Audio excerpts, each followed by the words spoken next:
Encontros com o Futuro, hoje com um convidado muito especial, Paulo Millier, presidente da Associação Brasileira das Empresas de Software. Paulo, muito obrigado pela sua presença aqui no videocast.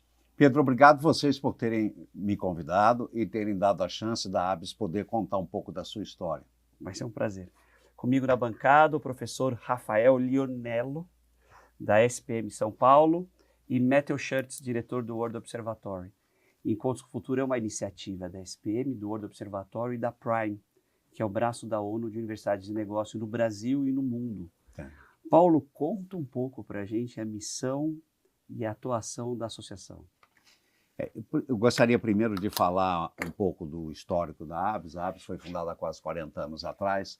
Na época, nós estávamos discutindo no Brasil direito autoral de software, porque o software não tinha direito autoral, assim como os livros não tinham, era muito frágil. E aí saíram as leis que a gente trabalhou para isso acontecer. Era uma entidade com 15, 16 pessoas, sabe? Um bando de jovens. Eu era, na realidade, dos mais jovens nas reuniões, agora eu sou o mais velho. Eu entro, eu sou o único de cabelo branco. Eu fui num evento, abrindo parênteses, eu fui num evento lá na Califórnia, do Brasil a Silicon Valley, e a minha referência é procuro de cabelo branco, sou eu. O tempo voa. Faz parte, né? Faz parte. E então nós começamos naquela época, depois nós atuamos muito na área de combate à pirataria, que era muito grande, mas hoje o grande objetivo da ABS é criar um país mais digital e menos desigual. Não é defender interesse específico de um grupo de empresas de software não é nós contra eles, tá? Claro. Todas as propostas que normalmente a gente faz para o governo na área de policy, que não é a única coisa que nós temos, né, de relacionamento com o governo, é sempre proativa. Não é de crítica, não é de jogar pedra. Independente se é governo de esquerda, de direita, nós somos uma associação de empresários que quer colaborar. Quando a gente não concorda com uma determinada legislação, como, por exemplo, desoneração da folha, o aumento de impostos do jeito que está vindo aí, nós nos manifestamos e brigamos por isso. Tá? Nós somos uma entidade política porque nós defendemos princípios políticos, mas apartidária. A ABS tem hoje cerca de 2.000 associados e afiliados, que geram empregos diretos, 240 mil empregos diretos, era a medida do ano passado, e no ano passado faturaram cerca de 100 bilhões de reais. Os nossos 100 bilhões, é bastante, tá? Não, isso não precisa defender.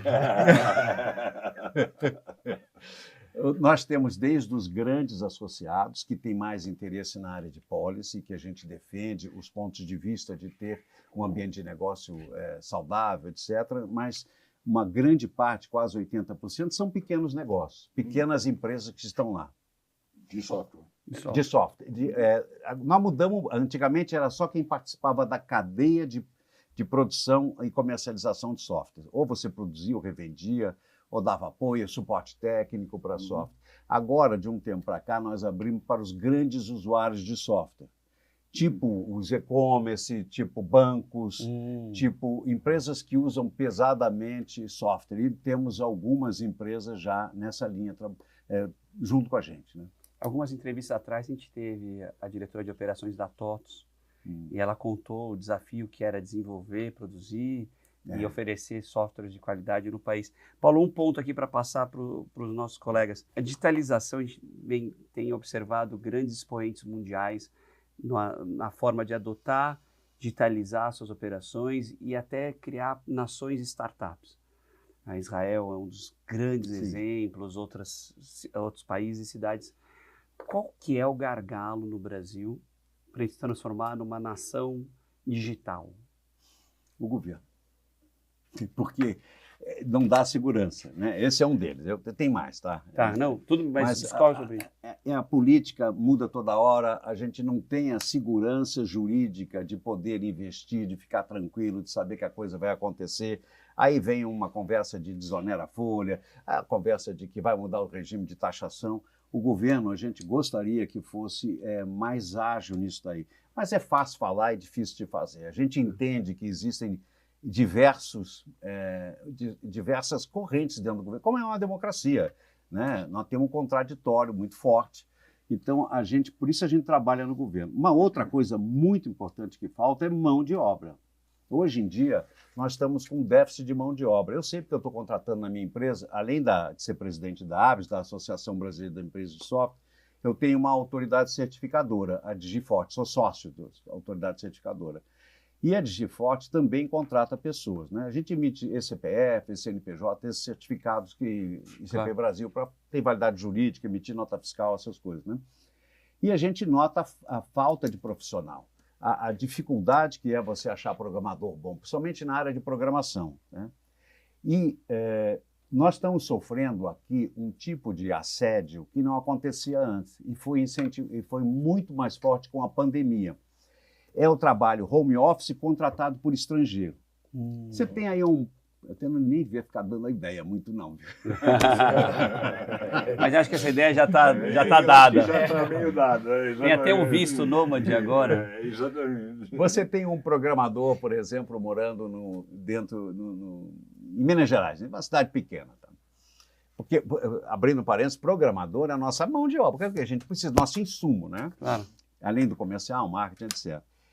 Essa pessoa, muito boa, ganha aqui seus 20 mil reais por mês trabalhando no Brasil. Aí vem uma empresa, ou uma Big Tech, ou uma outra empresa estrangeira, oferece 10 mil dólares para ele, trabalhando no home office, gastando em reais, no interior de Minas Gerais, numa cidade pequena. Recebendo em moeda estrangeira. Recebendo em moeda estrangeira, que ele deixa lá, se traz, se não traz, o que ele traz ele paga imposto, o que não traz, não sei o que ele faz, ou pode trazer tudo também.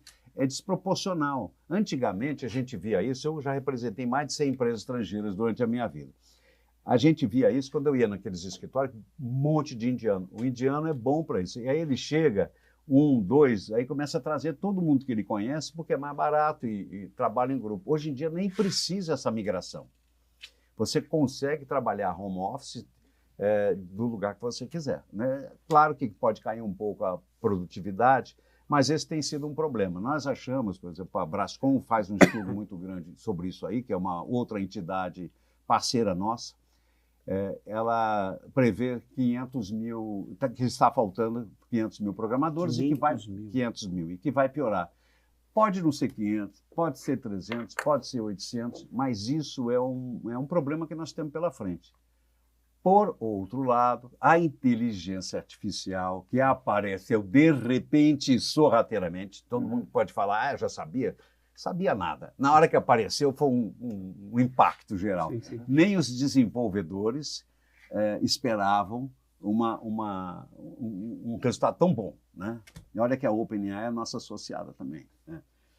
Por outro lado, essa inteligência artificial, utilizando algumas plataformas específicas, está ajudando o desenvolvedor júnior, ou aquele que quer ser desenvolvedor, a programar com low code, no code. Low code é com baixo nível de código, não precisa saber nem Python direito, precisa saber mais ou menos. Aí você vai perguntando, ele vai fazendo, montando para você, ou tem já softwares fazendo isso direto. E isso pode ajudar a resolver o problema, né? É uma mudança de paradigma. Como diz um ex-presidente nosso, no final do século XIX, Nova York estava muito preocupada com o volume de excremento dos cavalos e que a projeção é que 10 anos ou 15 anos depois ninguém ia conseguir transitar nas ruas de Nova York por causa do cheiro e do volume que ia ter. Aí aparece o carro aparece a combustão e muda completamente o nosso... A vida é interessante, ela é gostosa, porque a gente tem essas mudadas de rumo. E meus filhos vão pegar muito mais que isso, né? Porque cada vez muda mais rápido, né? É uma loucura. Eu respondi a tua pergunta ou acabei divagando? Não, super respondeu. Mas deixa meus colegas participarem, mas assim, essa questão da mão de obra, eu tenho visto muito em Portugal, em que o visto nômade faz com que pessoas dos Estados Unidos e da União Europeia desçam para Portugal, morem em Portugal, mas trabalhando para outros países. Então, eles gastam, consomem em Portugal, mas tiram os empregos ali locais ou não, e eles, de certa forma, estão prestando serviço para outros lugares. Então, tem o nomadismo, tanto de você capturar o cara, como o cara mudar, né? Eu tenho um sobrinho que faz isso, cada hora ele está num canto. Isso traz um outro problema, que muita gente não associa, a tal da chamada gentrificação, que é o preço do imóvel dispara. Os portugueses estão bravos com os brasileiros, com os outros, por causa disso, porque começa a chegar imóvel finito. Ou derruba aquele e faz outro maior, como aliás está acontecendo no meu bairro direto, ou você compra aquele e paga o que for pedido pelo negócio. Em São Francisco aconteceu isso. Então, quando chega uma população ganhando mais, ela força o preço dos imóveis e, infelizmente, quem está lá sofre. Né? É verdade. Bom, a minha pergunta tem a ver com inteligência artificial, tu já tocou nela, né, Paulo? Então vou tentar dar uma adaptada aqui. Rafael. Professor Rafael. Professor Rafael. Tá. Então, muito se fala, né, no impacto da inteligência artificial no trabalho, né? E tu trouxe aqui uma perspectiva, acho que até positiva, né? Que dada a falta de escassez de desenvolvedor, né, a inteligência artificial poderia ajudar a suprimir isso de alguma forma. Mas aí a pergunta, então, seria na linha do ponto de vista, assim, do futuro mesmo do desenvolvedor de software, né? Se a inteligência artificial, ela, como que vocês veem hoje isso, né? Se ela vem mais para agregar ou ela vem mais para complicar esse trabalho, né? Olha, vamos falar do desenvolvedor, mas eu acho que talvez fosse interessante falar do genérico. Eu tenho falado, eu tenho uma outra empresa que faz inteligência artificial, tá? Começamos o ano passado, na área jurídica. A mesma preocupação, o programador, o advogado fala, e aí? Eu falo, olha, você não vai gastar uma tarde inteira para fazer uma réplica ou uma inicial, você vai gastar muito menos tempo, você vai ter lá os seus modelos, você joga na inteligência artificial, ele gera para você e você mexe. Claro que sempre tem que ter supervisão humana. Pode ser que no futuro não precise, mas agora não deixa, porque a inteligência artificial, ela quer te agradar, atualmente, no estágio atual. Parece a pessoa sem muita autoestima, sabe? Quer agradar. Aí você fala, não é assim, tem razão, desculpa, é assado. Tem toda a razão. Tirou daqui, chefe. Lembra daquele programa de televisão que tinha? Ela alucina, às vezes. Então, aí alucina, acontece aquelas coisas, né? Então, a gente tem que tomar cuidado com isso. Mas, em compensação, o advogado, por exemplo, e qualquer outro profissional, ele vai poder fazer a coisa mais nobre que ele poderia fazer, que é ficar em contato com o cliente. Se eu tivesse que ficar escrevendo um monte de coisa agora, eu não podia estar aqui conversando com vocês. Né? Aliás, eu quero agradecer a minha mulher, porque se ela não estivesse tocando a operação da certificadora, eu não podia ser presidente da associação, a Andréa Caram. Muito obrigado. É uma empresa familiar e ela toca a operação. Não, e é bom registrar. Então, com o programador, eu acho que... o que está acontecendo hoje é que o júnior está sobrando, não arruma emprego, e o sênior está faltando. E tem diversas iniciativas de preparação de programadores, mas eles não ficam prontos nem para nível júnior para entrar numa empresa. Né? Não sei se dá para falar greenwashing, estou inventando agora, né? Porque tem o greenwashing, esse negócio. Quando você vê, a preocupação nossa é o seguinte, mas que nível ele vai sair? Como que ele consegue um emprego com esse nível? Ele consegue trabalhar para alguém? Ou ele consegue fazer alguma coisa? Está acontecendo isso. Você não forma um programador em 6 meses. Você não forma. Você precisa de mais tempo para formar. Quanto tempo? Eu diria que no mínimo... Bom, saindo do colegial, né, do segundo, como é que chama agora? Do ensino médio, né? Do ensino médio. Colegial. Ele mais uns 2, 3 anos, para ele poder ficar... Mas durante esse tempo ele pode trabalhar. Sim. E a molecada que está interessada e tem o suporte para isso, começa a mexer em casas e já sente que eles vão em frente. Né? O problema que nós temos no Brasil é que não damos acesso a todo mundo a esse tipo de coisa. Né? Um garoto lá no interior de um estado, uma cidade pequena, às vezes não tem acesso à internet. Isso que o governo está investindo. Né? Está passando fibra, agora contratou aí o Elon Musk para botar o satélite dele que funciona super bem. Então tem que dar o acesso, tem que dar um computador, que não dá para programar em telefone celular, é difícil, né? Mas eu não acho que isso vai diminuir, vai tirar o mercado de programador. Ele vai ajudar, porque todos que eu converso estão felizes da vida em usar. Sim. Você é programador também ou você faz alguma atividade nessa área? Eu programo nível 1.05, né? Alguma coisa... Você vai ver. Assim, se você começar a mexer, você vai ver como vai bem. Eu tenho uma experiência com meu filho, que tinha 19 anos na época, que começou a faculdade, o INSPER, né, em economia. E eu vi eles ensinarem Python de uma forma... Eu tinha tentado aprender Python, fiz 70% do curso, também não vou mexer com isso, mas eu queria pegar o jeitão. Sim. Muito chato. Aí chegou lá, a outra forma que eles estavam ensinando, que talvez possa ser esse tipo de ensinamento baseado no caso. Então o professor falou, vou fazer um caso de distribuição de veículo, passa para cá, vamos calcular a otimização de estrada. Para isso você tem que instalar um negocinho aí chamado Python. Tá aqui a dica. E aqui está um aplicativo de Python para fazer isso. Então eles entraram direto no aplicativo, foi suave, foi indo. Aí, quando viu, ele já estava mexendo com isso, já sabia programar, né? A inteligência artificial para a educação é impressionantemente eficaz. Agora um ponto, Paulo, sobre isso. Eu respondi a tua pergunta, né? Respondeu. Sim, Então, não, vamos tranquilo, mas assim, eu assisti uma entrevista com o fundador da NVIDIA e um ponto que mexeu comigo é que como a inteligência artificial está sendo acelerada de uma forma impressionantemente... Sim. Cresce em PG e... Vai passar a lei de Moore, sabe aquela que a cada 18 meses dobra a capacidade?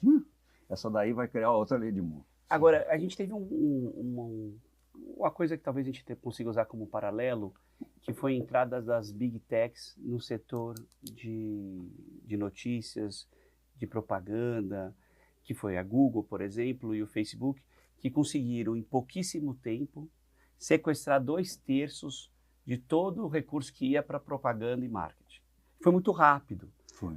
Então, o que eu tenho uma preocupação na questão de programação, e o fundador da NVIDIA disse isso, ele deu a entender que era um mercado que ia ser extinto pela capacidade da inteligência artificial entender o comando e não necessitar da programação, não no curto prazo, mas com certeza no longo.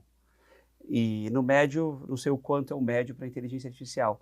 Mas o que ele trouxe que eu achei curioso é que a sinalização da ação dos objetivos e metas seriam suficientes para a criação de softwares e todos nós seríamos criadores, programadores de softwares. Foi essa frase que ele trouxe.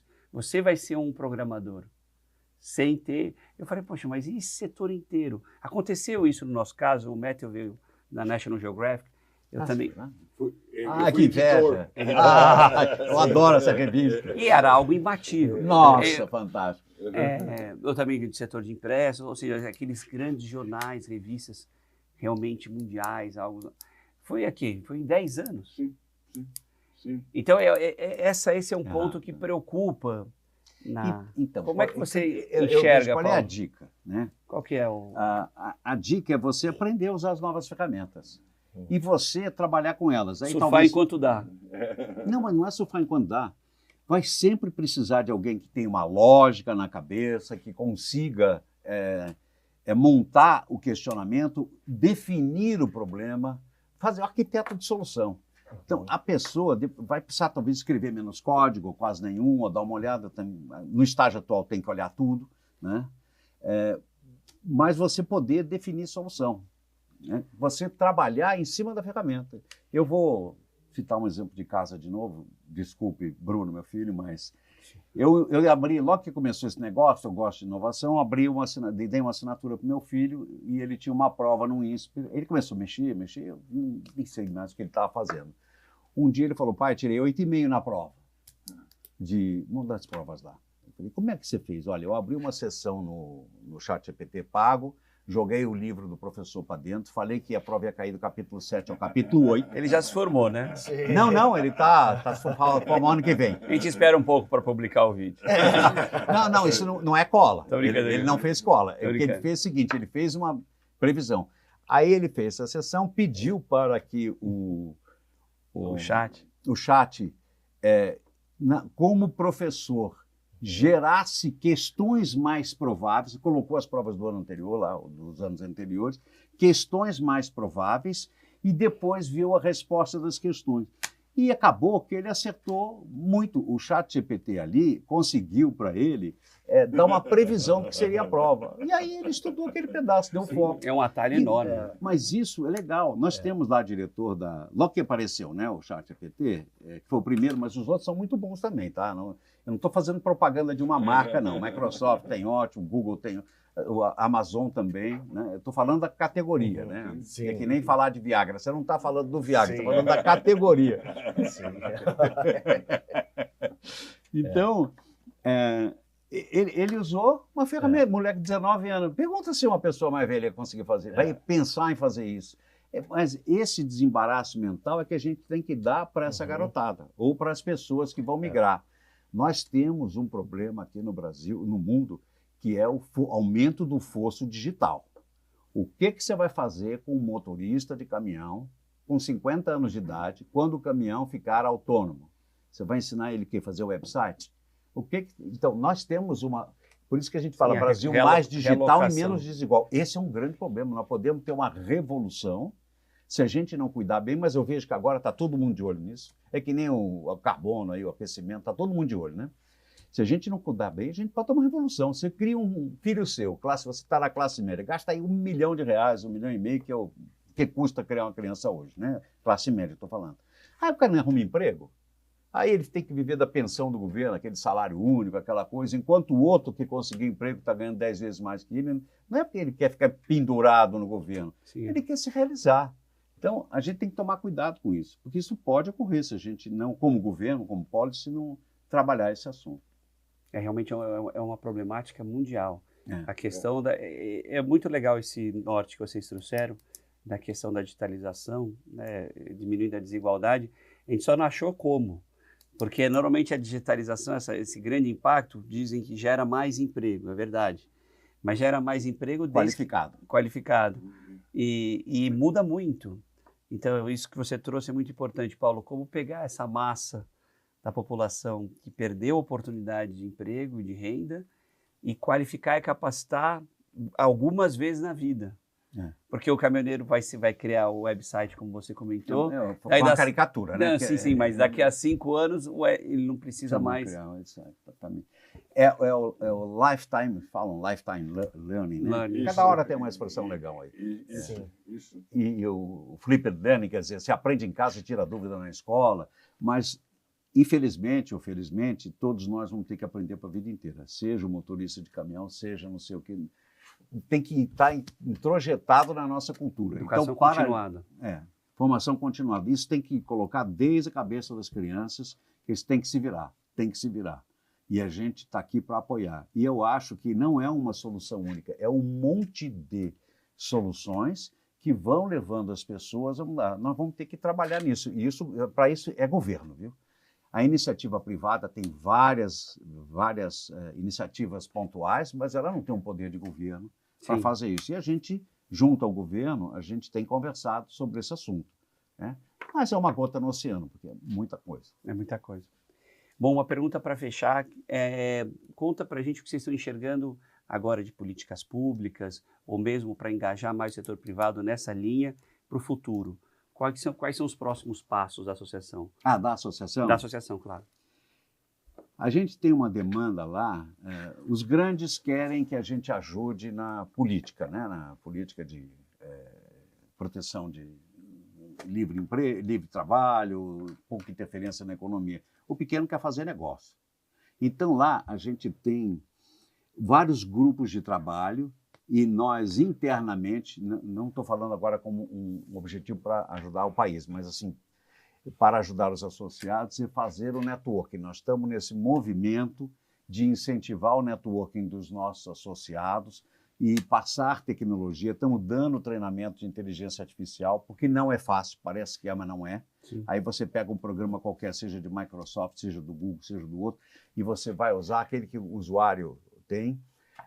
Você tem que aprender a usar aquilo. O professor chega lá e fala, eu mandei fazer o resumo de todos os meus e-mails do dia e pegar o essencial. Isso é sonho de consumo de qualquer um, né? O cara que me trouxe isso, graças a Deus. Mas ninguém sabe como fazer isso direito. Então nós temos que ensinar essas pessoas a fazer isso que nós estamos fazendo com o nosso associado, começando a criar programas para isso. Não só isso, nuvem, IoT, todas essas tecnologias, 5G, etc. Todas essas tecnologias novas, a gente está tentando capacitar o nosso associado e, principalmente, fazendo centros de networking para que eles possam, juntos, fazer um negócio. Por exemplo, 10 empresas nossas que fornecem para o hospital. A gente marca um evento com um hospital, chama para um queijo e vinho, o N, e cada um apresenta, faz o seu speech lá. Esse tipo de coisa nós estamos trabalhando para isso. E quanto ao país mais digital e menos desigual, a gente está trabalhando junto ao governo. Importantíssimo o papel do governo. Isso eu também, sinceramente, acho que sem... Antes já era difícil sem eles, agora, nessa escala, nessa velocidade, é difícil a iniciativa privada se reorganizar, considerando o custo Brasil, dificuldade Brasil, concorrência internacional. Pegou a gente de surpresa e principalmente também pegou o político, o senador, o deputado, porque eles tratam desse assunto, depois trata de outro, depois trata de outro. É muito complexo o trabalho lá, né? Então, eu entendo, eu não fiz, quando eu falo governo, não é uma crítica ao governo, eu entendo que passa por isso mesmo, né? E a gente está trabalhando para isso. Nós temos também um centro de inteligência da ABS, não é inteligência artificial, é de produção. Nós temos vários pesquisadores, 22, de vez em quando a gente abre editais para chamar mais, e para produzir informação relevante e confiável para o governo, principalmente federal, que usa mais.